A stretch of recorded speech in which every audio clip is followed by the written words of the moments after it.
we have another problem here. This one, we're holding a block, or it's actually we're letting the block slide down the wall at a constant speed by applying a force. And what we want to do is find out what force is necessary so that the block will slide down the wall at a constant speed. We're given that the kinetic friction between the wall and the block is 0.2, and that the force is applied at a 45-degree angle to the block. So we're going to do a free body diagram on this block. First of all, we have friction going up the wall because the block is sliding down the wall. We have gravity going down the wall. And then we have this force, apply it in a different color here, the force coming in here at a 45-degree angle. Then we call that F. And then the last force we have is coming from the wall. We have a normal force coming from the wall. All right, step one is always draw your free body diagram and then put the components up here. So the force, the applied force, this is going to be F cosine 45. This is going to be F sine of 45.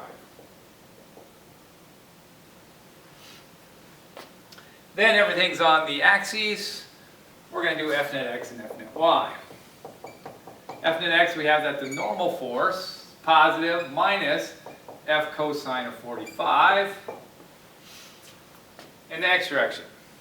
This is equal to 0 because it's not accelerating in the x direction. So the normal force is equal to the force, applied force times cosine of 45 degrees. Okay? Then F net y,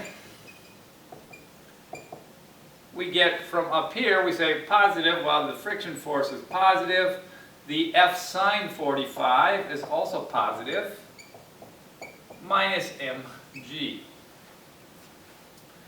And then this is 0 because we're moving at a constant speed. So we have that 0 is equal to mu sub k times the normal force plus F sine of 45 minus mg. But now I have to replace the normal force with the F cosine 45. So I'm going to take this and plug it in for n. When I do that, I get 0 is equal to mu sub k times F cosine 45 plus the rest of this F sine of 45 minus mg. All right, now I got an F in this term and an F in this term. So to solve that, I have to get these on their same side of the equation. So I'm going to move the mg over to the other side of the equation, and then I'm going to factor out the F.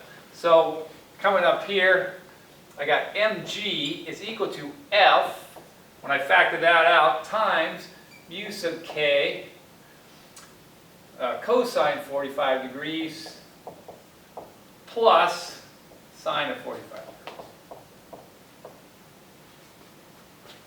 Then I solve that for F. I'm just going to divide by this whole thing right here. And so F is just going to be equal to mg over mu sub k cosine 45 degrees plus sine of 45 degrees. Now I have it down where I have what I want to solve for on one side by itself, and now everything over here I know. So I'm going to plug in the numbers. The force is just going to be the mass, which is 2 times 9.8 over 0.2 cosine 45 plus the sine of 45.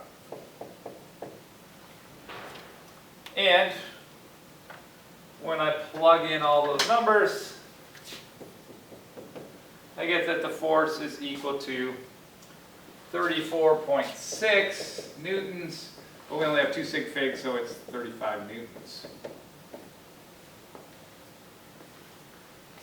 And that's how you would solve this one.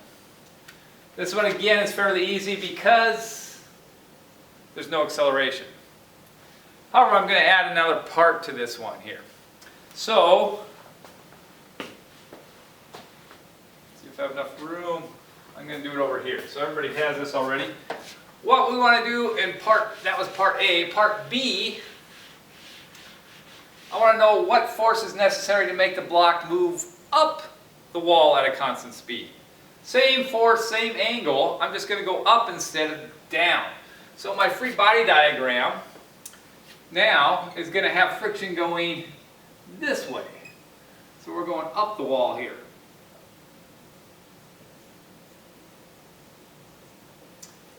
So we got friction there. We still have F this way. So we have F sine of 45 here going up. We have F cosine 45 going this way. We got a normal force going this way. And then we also have, of course, gravity. So the only thing that changed from this free body, from the previous free body diagram to this one, is the friction flipped, and it's now going the other way. So in my F net y here, it's now going to be F sine of 45 minus the friction force minus mg.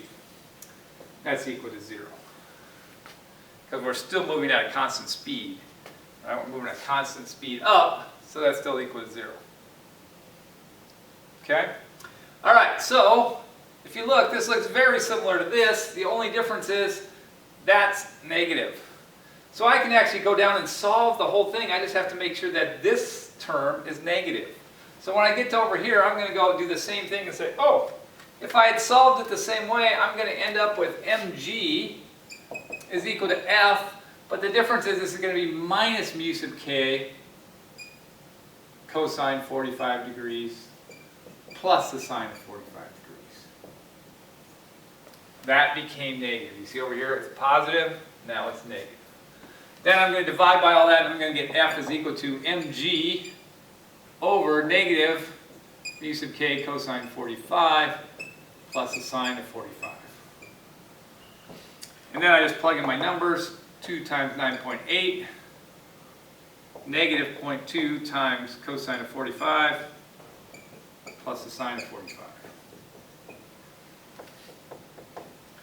And when you do that, you get the force is equal to 35 newtons. This is not 34, sorry, I messed up. Looked at the wrong answer here. This should be a force over here equal to 23 newtons.